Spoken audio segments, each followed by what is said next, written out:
Selamat datang di channel saya Serangga Gatal. Jangan lupa di like dan subscribe-nya.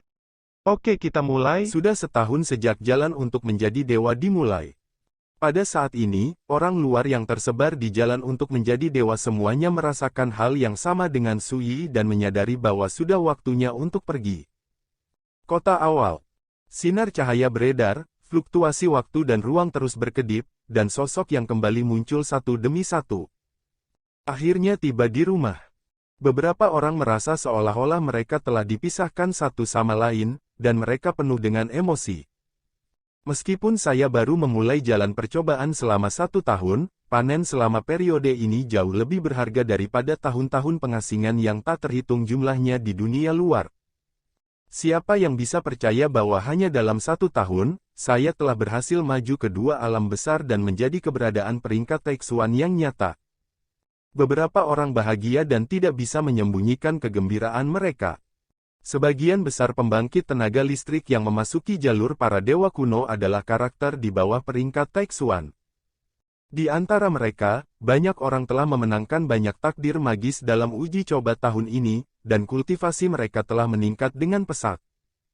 Kakak seniorku dia tidak akan pernah kembali. Seorang wanita tampak sedih dan kehilangan jiwanya, dia mati untuk menyelamatkan saya. Jika saya tahu ini sebelumnya, saya lebih suka tidak membiarkan kakak laki-laki saya ikut dengan saya.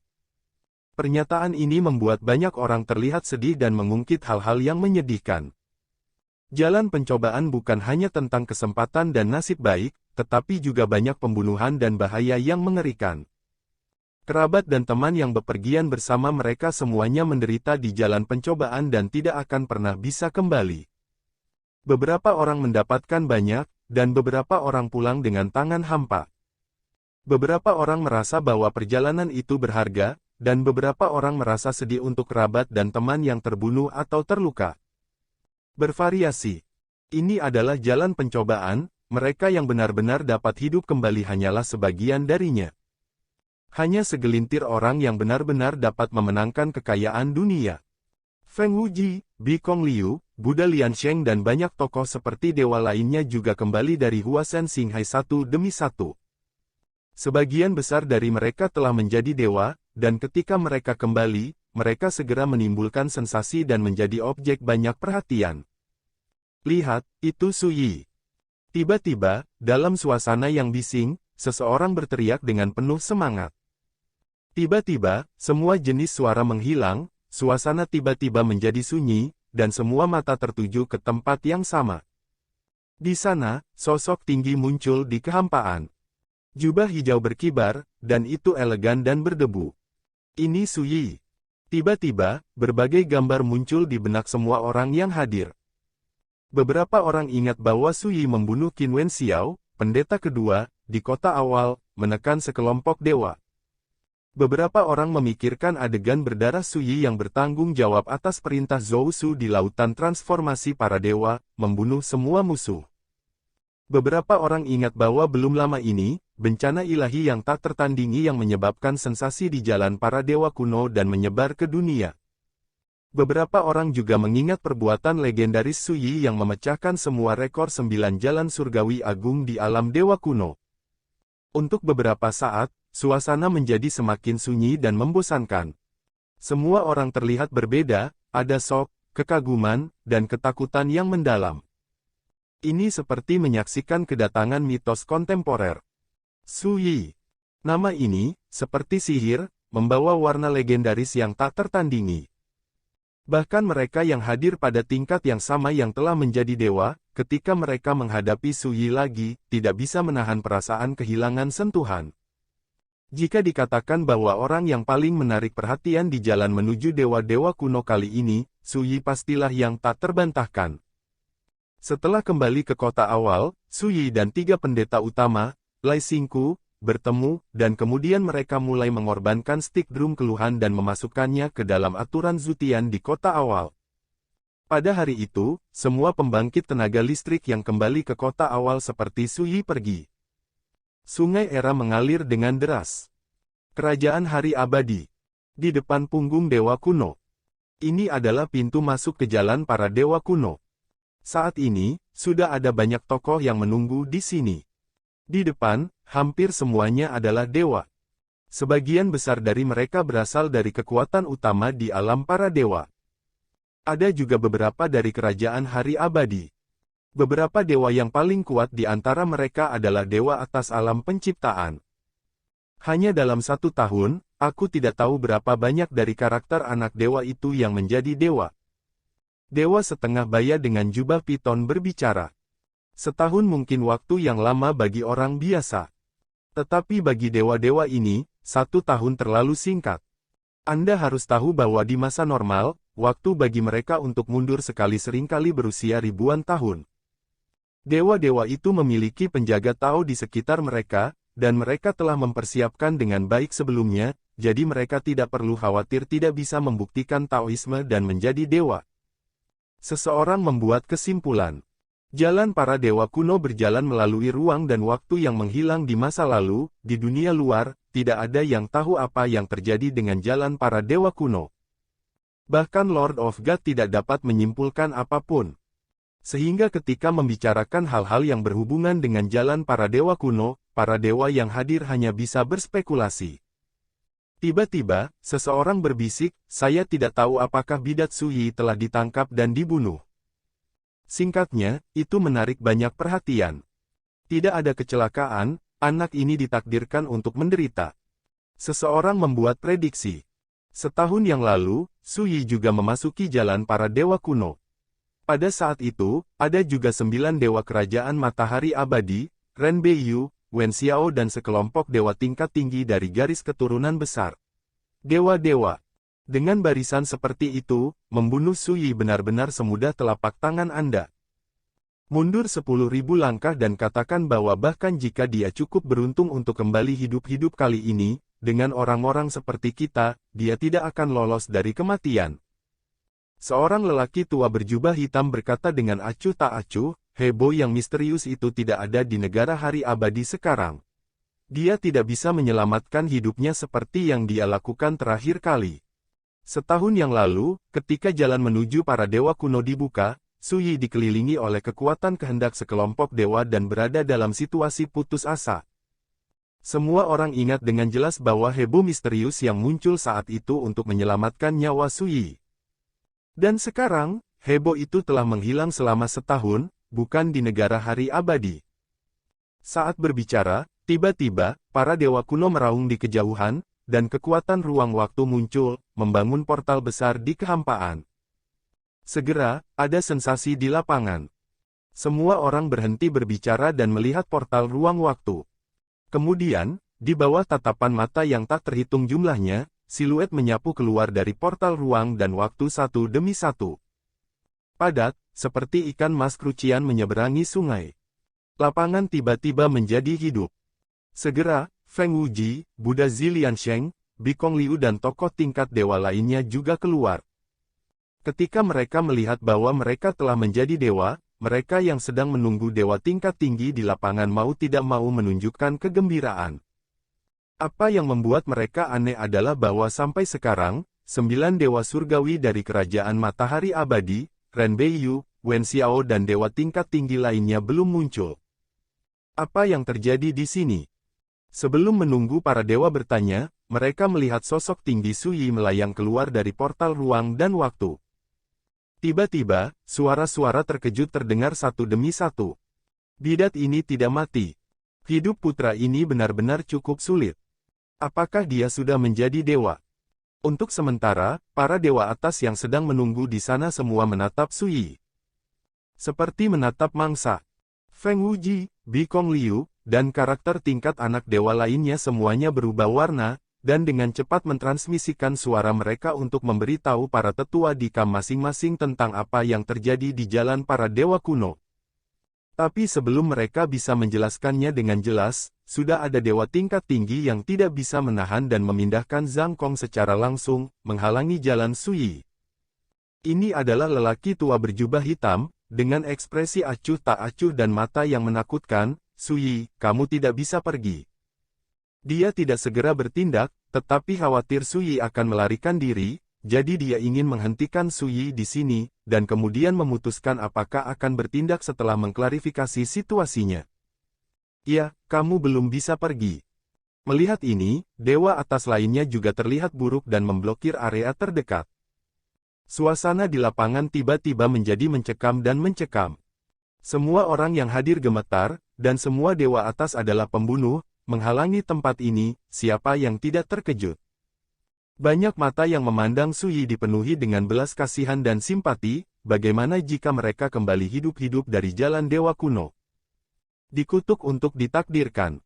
Namun, ada juga banyak tokoh besar di lapangan yang tidak bertindak, mereka berkomunikasi dengan Feng Wuji, Bikong Liu, dan tokoh tingkat anak dewa lainnya untuk memahami situasinya.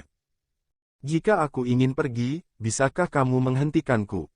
Su Yi tertawa. Ada banyak orang di sini, dan terlalu berisik, dan dia tidak berniat untuk tinggal di sini. Mengatakan itu, dia mengambil langkah maju dan berjalan menuju kejauhan. Dalam hati, saya berpikir, kemana saya harus pergi untuk menemukan orang tua heboh itu? Oh, nada yang besar, lakukan saja perjalanan ke jalan para dewa kuno, beraninya kamu tidak menempatkanku di matamu. Pria tua berjubah hitam yang merupakan orang pertama yang mengirim wajahnya tenggelam, matanya dipenuhi dengan niat membunuh, jika kamu berani mengambil langkah lain, kursi ini akan membunuhmu. Ledakan. Energinya yang kuat meraung dan menyebar, menghancurkan bumi, dan aura pembunuh yang menakutkan seperti badai, mengunci Su Yi dengan kuat. Melihat ini, para dewa atas lainnya semua siap menunggu, siap untuk bergerak. Mereka berasal dari faksi yang berbeda, jadi tentu saja mereka tidak akan membiarkan orang tua Mopao membunuh Su Yi terlebih dahulu. Situasi ini juga membuat semua orang di ruangan itu gemetar ketakutan. Tapi Su Yi sepertinya tidak menyadarinya, dia mengangkat kakinya, mengambil langkah, dan kemudian berkata dengan ringan, "Ayo, bunuh aku." Ledakan. Terjadi kegemparan. Dan lelaki tua berjubah hitam itu tidak bisa menahan diri lagi, dia mencibir, melompat ke langit, dan menamparnya. Telapak tangan ini, tanpa syarat, sepenuhnya memotivasi Dao Xing di tahap tengah alam penciptaan. Bukan karena takut pada Su Yi, tapi khawatir diganggu oleh pesaing lain. Benar saja, pada saat dia menembak, beberapa dewa berpangkat tinggi lainnya di tempat kejadian juga menyerang dengan berani, satu lebih cepat dari yang lain. Beberapa dewa tingkat tinggi bahkan lebih kejam, secara langsung mengorbankan harta dan melakukan teknik rahasia terkuat. Sialan, aku tahu mereka akan merebutnya. Orang tua di Mopao mengutuk diam-diam, tetapi untungnya, ketika dia mulai, dia juga menggunakan semua kekuatannya, dan dia yang paling dekat dengan Su Yi, jadi dia tidak khawatir diambil pertama oleh orang lain. Ledakan. Dalam sekejap, dia telah mencapai pendekatan Su Yi, dan telapak tangannya sekuat gunung, dan dia menamparkan Su Yi dengan keras. Di mata itu penuh dengan kesuraman. Pada saat ini, Su Yi bahkan tidak melihatnya, dan melambaikan jubah lengannya dengan santai. Ledakan. Sosok lelaki tua Mopao yang dibantai tiba-tiba meledak ketika dia hanya berjarak 3 kaki dari Su Yi. Seperti kembang api yang tiba-tiba bermekaran. Merah panas, pedih dan mempesona. Di arah lain, para dewa tingkat tinggi yang bergegas membunuh Su Yi semuanya kaku dan ngeri. Hampir karena insting, mereka tiba-tiba berhenti di tengah jalan dan hendak mundur. Tapi sudah terlambat. Melihat Su Yi menggelengkan kepalanya dan tertawa, dia melangkah maju, dan energi pedang yang kacau tiba-tiba muncul dan tersapu. Dalam sekejap, para dewa atas di arah yang berbeda meledak seperti kertas. Dipenggal di tempat. Dalam sekejap mata, 9 dewa berpangkat tinggi mati. Darah mengotori kekosongan. Semua orang tercengang di sana, kaget dan tersesat. Dewa atas. Di alam para dewa, dia juga orang besar kedua setelah Tuan Dewa, dan kekuatannya mengerikan. Di kerajaan hari abadi, bahkan di antara 9 dewa yang bisa disebut master, hanya Gama Buddha yang merupakan dewa tingkat tinggi. Orang bisa membayangkan betapa menakutkannya keberadaan ini. Dan sekarang, Su Yi mengambil langkah maju, dan dalam sekejap mata, dia membunuh 9 dewa atas. Siapa yang tidak terkejut dengan ini? Baru setahun sejak kita tidak melihatnya, bagaimana Sui bisa menjadi begitu menakutkan? Banyak orang menyadari bahwa dalam tahun yang singkat ini, transformasi luar biasa pasti telah terjadi di Sui. Kalau tidak mungkin membunuh dewa berpangkat tinggi semudah membunuh ayam dan monyet. Orang-orang besar yang tidak pernah bergerak itu mau tidak mau berkeringat dingin. Untungnya, ketika mereka tidak mengetahui situasi sebelumnya, mereka memilih untuk menonton dan tidak bergerak. Jika tidak, aku takut itu sudah mati. Untuk Feng Wuji, Lian Sheng dan figur setingkat dewa anak lainnya, pemandangan di depan mereka juga membuat kepala mereka bingung. Mereka memang telah melihat betapa menakutkan dan menantangnya metode Sui. Saya juga telah melihat adegan Sui memenggal sekelompok dewa tingkat tinggi di lautan dewa transformasi Xinghai. Tetapi pada saat itu, Sui menggunakan aturan dan perintah Zhou Shu untuk membunuh musuh, yang tidak ada hubungannya dengan kekuatannya sendiri. Dan sekarang, ketika Sui membunuh dewa atas, dia tidak membutuhkan kekuatan eksternal sama sekali. Membunuh dewa atas adalah pernyataan yang meremehkan. Ini mengerikan. Itu juga sesuatu yang tidak pernah diharapkan oleh karakter anak dewa itu. Apakah ada orang lain yang akan menghentikanku? Mata Sui menyapu penonton, dia melambaikan jubah lengan bajunya, dan menyingkirkan para dewa dan piala yang tersisa di tanah. Penonton terdiam, dan tidak ada yang berani menjawab. Bahkan, tidak ada yang berani menghadapi tatapan Sui. Itu membosankan. Sui menggelengkan kepalanya dan berbalik. Sampai sosoknya menghilang, suasana mematikan di tempat kejadian tiba-tiba pecah, dan itu benar-benar mendidih. Lalu apa yang terjadi dengan Sui? Hei, bagaimana dia bisa begitu kuat? Banyak yang bertanya dengan antusias. Bahkan orang-orang besar itu tidak bisa tenang, dan dengan serius bertanya kepada figur setingkat dewa anak itu, tidak peduli detailnya. Setelah mengetahui tentang berbagai prestasi Sui di jalan menuju para dewa kuno, semua orang terkejut. Sudah berakhir. Jika kamu ingin berurusan dengan putra ini di masa depan, aku khawatir kamu harus melakukannya sendiri dengan keberadaan tingkat dewa. Seorang pria besar berbicara dengan getir. Waktu telah berubah, orang-orang berbeda. Sui sebelumnya, sebelum dia menjadi dewa, sangat menantang sehingga dia bisa membunuh dewa berikutnya dan dewa tengah. Dan sekarang, Sui, yang telah kembali dari jalan para dewa kuno, telah selamat dari bencana ilahi yang tak tertandingi dan menjadi dewa setelah membuktikan Tao. Bahkan para dewa atas tidak cukup untuk melihat di depannya. Perubahan ini juga membuat semua orang menyadari bahwa mereka perlu memahami kembali dan mengevaluasi bahaya Sui. Aku bahkan tidak bisa membayangkan kekacauan seperti apa yang akan dibawanya ke dunia ketika dia kembali ke domain dewa. Seseorang memiliki hati yang berat. Tepat setelah membuktikan Tao dan menjadi dewa, dia dapat dengan mudah membunuh para dewa atas. Jika dia diizinkan naik selangkah demi selangkah di jalan para dewa, siapa yang bisa menjadi lawannya di dunia di masa depan? Seseorang menghela nafas. Hal-hal ini di luar kendali kita, tapi aku bisa memprediksi bahwa ketika berita itu kembali ke dunia para dewa, keberadaan tingkat dewa itu tidak akan acuh tak acuh. Seseorang berkata dengan pasti, jika tidak, ketika Sui ini benar-benar berdiri teguh di jalan Tuhan, dia ditakdirkan untuk menjadi Li Fuyu kedua. Li Fuyu, tidak. Jika dia tidak mati, dia ditakdirkan untuk menjadi jauh lebih menakutkan daripada Li Fuyu. Mendengar percakapan orang-orang besar ini, Feng Wuji, Lian Sheng dan tokoh-tokoh setingkat dewa anak lainnya saling memandang dengan cemas, merasa sangat tertekan. Mereka sudah lama kehilangan akal untuk membandingkan dengan Sui. Tetapi melihat para dewa tingkat tinggi itu berbicara tentang ketakutan, kekhawatiran, dan kekhawatiran Sui tentang keuntungan dan kerugian, mereka tidak bisa menahan perasaan tidak berdaya di hati mereka. Hal yang sama berlaku untuk menjadi dewa. Tapi Sui memiliki kemampuan untuk menekan dewa atas. Ayo pergi, saatnya untuk kembali ke alam para dewa, dan kita harus memberitahu sekte sesegera mungkin apa yang terjadi di jalan para dewa kuno. Berjalan. Segera, banyak dari orang-orang hebat yang hadir mengambil tindakan dan pergi bersama para putra Allah itu. Yang lain juga bubar. Pada hari yang sama, berita tentang jalan para dewa kuno juga menyebar.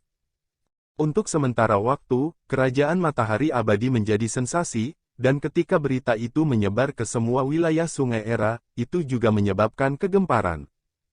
Yang paling menarik adalah Su Yi secara alami. Di rumah makan, Hebo tersenyum dan mengalihkan pandangannya, dan berkata, apakah kamu melihat bahwa, setahun yang lalu, dia masih membutuhkan saya untuk mengambil tindakan untuk menyelamatkannya dari bahaya. Sekarang dia telah membunuh dewa tingkat tinggi seperti ayam. Mengatakan itu, dia mengangkat gelasnya dan meminumnya. Di satu sisi, Luo Xuanji mengangguk dan berkata, bakat dan latar belakang teman Su sudah menjadi eksistensi yang paling menantang surga di masa lalu dan sekarang. Kecuali jika Tuhan mengambil tindakan, tidak ada yang bisa mengancamnya di antara para dewa dunia. Di sebelah Luo Xuanji, ada seorang pria berbaju abu-abu dengan pipi pucat dan kurus, dan rambutnya yang panjang berantakan. Dia adalah Kaisar Luo Qing. Namanya Qing Di. Dia dan Luo Xuanji adalah saudara dan saudari. Mendengar kekaguman Luo Xuanji yang tidak terselubung, Kaisar Luo Qing berkata tanpa ekspresi, dibandingkan dengan pendekar pedang itu, dia jauh lebih buruk. Wajah cantik Luo Xuanji sedikit berubah, jangan-jangan Hebo akan cemberut karena ini. Tanpa diduga, Hebo hanya tersenyum dan berkata, aku tidak bisa membandingkannya sekarang, mungkin aku tidak akan bisa membandingkannya nanti. Luo Qingdi tiba-tiba terdiam. Dia tidak bisa menyangkalnya. Karena dia belum pernah melihatnya sebelumnya, karakter seperti Su Yi yang baru saja menjadi dewa dapat dengan mudah membunuh dewa tingkat tinggi. Kalian berdua tidak lagi terikat dan terancam oleh aturan dan ketertiban dunia, dan kalian bisa berjalan naik turun langit sesuka hati. Hebo mengangkat tangannya dan mengetuk meja, selanjutnya, aku akan memberimu pilihan. Luo Xuanji dan Luo Qingdi keduanya menunjukkan ekspresi serius. Entah pergi sekarang, dan kemudian pergi ke langit, dan berjalan ke satu sisi. Hebo berkata dengan tenang, antarkan Su Yi ke alam dewa, kirim saja dia ke alam dewa dengan selamat, dan aku akan memberimu kesempatan untuk mendekati sungai panjang takdir di masa depan. Pilihan apa yang Anda buat terserah Anda. Setelah mengatakan itu, Hebo mengambil kendi dan mulai minum. Luo Xuanji dan Luo Qingdi saling memandang. Sebelum Kaisar Luo Qing dapat berbicara, Luo Xuanji berkata tanpa ragu-ragu, Daois Su yang meminta senior untuk membantu saya dan saya bersatu kembali setelah selang kekekalan, apalagi mengirim Daois Su ke domain dewa, saya bekerja untuknya. Dan saya juga ada di sana. Jangan berhenti. Kaisar Luo Qing tercengang, matanya melembut, dia menepuk bahu adiknya dengan ringan, dan berkata, pilihanmu adalah pilihanku. Hebo dengan dingin mendengus oke, ini bukan tugas. Kamu seharusnya beruntung membuat pilihan seperti itu, bagaimanapun juga di antara para dewa di surga, tidak banyak orang yang memiliki kesempatan untuk mendekati sungai panjang takdir. Luo Xuanji berbisik senior, saya tidak ingin melakukan ini, saya hanya ingin membalas sesama Taois Su sekali. Hebo mengangkat alisnya sedikit, terdiam sejenak, dan berkata, saya harap begitu. Mengatakan itu, dia berdiri, kalian tunggu di sini, aku akan berbicara dengan Su Yi sendirian. Suara itu masih bergema, dan sosok itu menghilang begitu saja. Saudaraku, kamu tidak akan menyalahkanku karena memilih begitu. Luo Xuanji berkata dengan lembut. Dia telah belajar bahwa selama bertahun-tahun ketika kakaknya terjebak di jalan para dewa kuno, dia telah mengalami penindasan tatanan reinkarnasi dan menderita semua kesulitan. Dan urutan reinkarnasi awalnya terkait dengan kehidupan pertama Su Yi. Karena itu, Luo Xuanji khawatir saudaranya akan membenci Su Yi. Kaisar Luo Qing menggelengkan kepalanya dan berkata, tidak, mereka yang lebih kuat dariku di jalan para dewa kuno semuanya selamat, dan ditekan oleh pendekar pedang dalam kegelapan tanpa akhir. Secara mengerikan, karakter sepertiku, di depan pendekar pedang itu, tidak berbeda dengan semut. Ekspresi mencela diri sendiri muncul di wajah Kaisar Luo Qing, dan aku sudah lama ingin memahami bahwa selama aku bisa melihatmu lagi dalam kehidupan ini, tidak ada yang hilang dari dunia sepenuhnya. Mata Luo Xuanji merah, dan air mata mengalir lebih dulu ketika dia ingin berbicara. Pada saat ini, dia tidak seperti penguasa daerah terlarang yang pernah mendominasi kota yang hilang, dan dia bukan lagi penyihir tak tertandingi yang membunuh orang tanpa berkedip. Rasanya seperti melepaskan pertahanannya dan kembali ke masa kecilnya ketika dia dan saudaranya saling bergantung satu sama lain. Tidak ada yang tahu bahwa alasan mengapa dia bisa bertahan dari peradaban era yang hancur dan selamat dari kekacauan ruang dan waktu ke dunia saat ini adalah karena bantuan penyelamatan nyawa saudara laki-lakinya Luo Qingdi. Pada awalnya, Kaisar Luo Qing bisa saja bunuh diri, tetapi dia menyerahkan kesempatan itu padanya. Kenapa kamu menangis? Kaisar Luo Qing mengangkat tangannya untuk menghapus air mata Luo Xuanji, dan berkata dengan kasihan, kita seharusnya senang bahwa saudara dan saudari kita dapat bertemu lagi. Luo Xuanji mengangguk dan berkata dengan suara rendah, saudaraku, karena sesama Taoisu kita bisa bertemu lagi, jadi, apakah kamu setuju atau tidak, aku harus membalasnya dengan baik. Mata Kaisar Luo Qing rumit, dan dia mengangguk setelah beberapa saat dan berkata, oke. Di dewa-dewa kuno, ada sosok legendaris yang mengguncang peradaban berbagai era. Legenda itu dikenal sebagai alam keabadian, Kaisar Qing dihormati. Itu adalah Kaisar Luo Qing. Oleh sebuah aliran. Sebelumnya, kamu telah menonton pertempuran secara rahasia. Su Yi mengerutkan kening. Dia baru saja memikirkan kemana dia harus pergi untuk menemukan Hebo, dan tiba-tiba, lelaki tua malang ini muncul dari udara. Itu tidak benar, tapi aku tahu bahwa dengan kucing dan anjing itu, mereka tidak bisa menghentikanmu sama sekali. Hebo tertawa dan menjelaskan, tentu saja, jika bahaya benar-benar terjadi, saya pasti tidak akan berdiam diri dan menonton. Su Yi terlalu malas untuk putus dengan lelaki tua ini, dan berkata langsung teman-teman lamaku itu sekarang berada di negara hari abadi ini. Apa yang dia bicarakan adalah Ye Chun Qiu, Xiao Rui, Voidwald, dan lainnya. Ketika dia pergi ke tanah matahari abadi sebelumnya, teman-teman lama ini tinggal di kota yang hilang untuk berlatih pengasingan. Ketika dia berada di alam dewa kuno, Su Yi telah memberitahunya untuk berharap bahwa Hebo akan mengambil tindakan dan membawa teman-teman lama ini ke kerajaan matahari abadi untuk bertemu. Saya di sini. Hebo berkata, ketika kita selesai berbicara, aku akan membawamu menemui mereka. Su Yi mengangguk, segera mengeluarkan kursi rotan, duduk dengan nyaman di dalamnya, mengeluarkan kendi, dan berkata, ini benar-benar waktu untuk obrolan yang baik antara kamu dan aku. Saat dia mengatakan itu, dia membalikkan telapak tangannya, dan sarung yang usang, busuk dan berkarat muncul. Mari kita bicarakan dulu, apa nama sarung ini? Sekian dulu dari Mimin. Terima kasih.